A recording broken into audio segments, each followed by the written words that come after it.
இல்ல அது வந்து ஒரு தவறான அணுகுமுறை நான் நினைக்கிறேன். ஏன்னா சீனாவுக்கும் நமக்கும் வந்து ஒரு நல்லுறவு இல்லாத காலகட்டமா இருக்கு.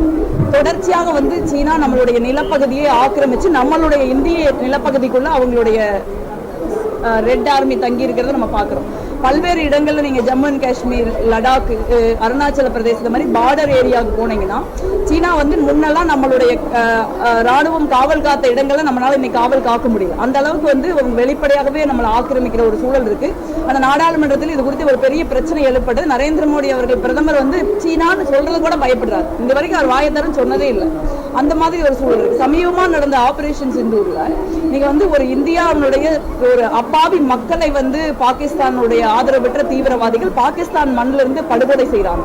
அப்ப நம்ம அதுக்கு ஒரு நடவடிக்கை எடுக்கிறோம். அது வரவேற்கக்கூடிய நடவடிக்கை. அந்த நடவடிக்கையில பாகிஸ்தான் ராணுவத்திற்கு நீங்க தொழில்நுட்ப ரீதியான ஆதரவும் ஆயுத ரீதியான ஆதரவையும் சீனா கொடுக்குறாங்க. அதனாலதான் நம்ம ஆபரேஷன் சிந்தூர்ல வந்து விமானங்களை சுட்டு வீழ்த்தினாங்க பாகிஸ்தான் தொடர்ச்சியா ட்ரம்ப் சொல்லிட்டு இருக்காரு.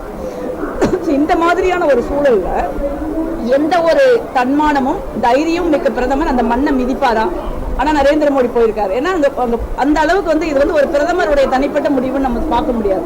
ஒரு இந்தியாங்கிற ஒரு நாட்டுக்கு ஒரு மிகப்பெரிய தலைகுனிவு நான் நினைக்கிறேன். இதை நிச்சயமா நரேந்திர மோடி அவர்கள் செய்திருக்க கூடாதுன்னு நான் அமெரிக்கா வந்து 50% வரி விதிச்சிருக்கு. அமெரிக்கா கூட ஆசிய நாடுகளை ஒன்றிணைக்கணும்னு போயிருக்கலாம். இல்ல அப்படி போயிருக்கிற மாதிரி எனக்கு தெரியல. இப்பதான் 50% வரி விதிச்சிருக்காங்க. அப்ப இது இத்தனை நாளா சீனா ஆக்கிரமித்துட்டு இருந்த காலத்துல அவங்களை ஏத்து பேசலாம் இல்லையா? சோ அந்த மாதிரியான ஒரு சூழல் வந்து ஒரு அதாவது அவருக்கும் அதானி போன்ற அவரது நண்பர்களுக்கும் ஏதாவது நன்மை கிடைக்கும்னா அவர் எங்க வேணாலும் போவார். அப்படி ஒரு சூழல் தான் இருக்கு. நீங்க பாத்தீங்கன்னா இன்னைக்கு இந்தியா வந்து சீனாவுடைய ஒரு குப்பை தொட்டி மாதிரி இருக்கு. 60% 75% பொருட்களை நம்ம வந்து சீனால இருந்தா இறக்குமதி பண்ணிட்டு இருக்கோம். இப்படியே இறக்குமதி பண்ணிட்டு இருந்தா இந்தியாவுடைய சிறு குறு நடுத்தர தொழில்களுடைய நிலைமை என்ன?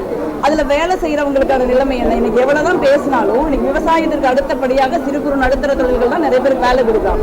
இன்னைக்கு நரேந்திர மோடி ஆட்சியில 45 ஆண்டு காலமாக இல்லாத வேலை வாய்ப்பின்மை நிலவுது. ஏன் நிலவுது? சிறு குறு நடுத்தர தொழில்களும் விவசாயிகளும் பேரழிவை சந்திக்குது. அதனாலதான்.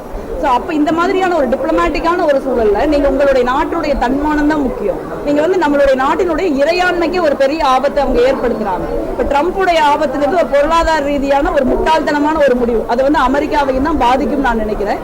அப்படி இருக்கிறப்ப வந்து அந்த சூழல் வந்து நம்ம மாத்தணும்னு நான் நினைக்கிறேன். அந்த அளவுக்கு அவங்க போயிருக்க வேண்டியதில்லை. அந்த அளவுக்கு டிப்ளமசி முக்கியம் இல்லைன்னு நான் நினைக்கிறேன்.